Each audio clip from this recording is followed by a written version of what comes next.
வணக்கம். இப்போ நம்ம இந்த வீடியோவில் என்ன பார்க்க போகிறோம் அப்படின்னா, இப்போல்லாம் ட்ரெண்ட் என்ன அப்படின்னா, டைல்ஸ் எல்லாம் பதிச்சுட்டு ஸ்டோன்ஸ் எல்லாம் பதிச்சுட்டு அதில் கிராஸஸ் வந்து வைக்கிறது தான் ரொம்ப ஃபேஷனாக இருக்குது, ரொம்ப அழகாகவும் இருக்குது. அதை பற்றிய டீட்டெயில்ஸ் தான் இந்த வீடியோவில் பார்க்க போகிறோம். ஓகே, இப்போது இந்த வீடியோவில் பார்த்தீங்கன்னா ஸ்டோன்ஸ் எல்லாம் ஒட்டிட்டாங்க.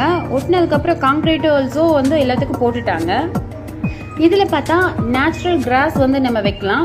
அப்படி நம்ம வைக்கும்போது நிறைய பேரோட எண்ணம் எப்படின்னு பார்த்தீங்கன்னா, மெயின்டெனன்ஸ் பண்ணுறது வந்து ரொம்ப கஷ்டமாக இருக்குது கிராஸ் வைக்கும்போது அப்படிங்கிறாங்க. அதனால ஆர்டிஃபிஷியல் கிராஸ் வந்து யூஸ் பண்ணுறாங்க அதிகமாகவே. அது பார்க்குறதுக்கு ரொம்ப அழகாகவும் இருக்குது, மெயின்டெனன்ஸ் செலவும் வந்து நம்மளுக்கு கம்மியாக இருக்கங்காட்டியும் அதை தான் ரொம்ப விரும்புகிறாங்க.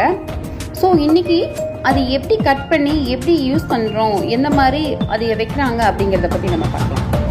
இப்போ இதில் பார்த்தீங்கன்னா 2 இன்ச் அளவு வச்சு கரெக்டாக அந்த ஷேப்புக்கு நீளமாக கட் பண்ணி விட்டுடுறாங்க பிளேடு வச்சு. இப்போ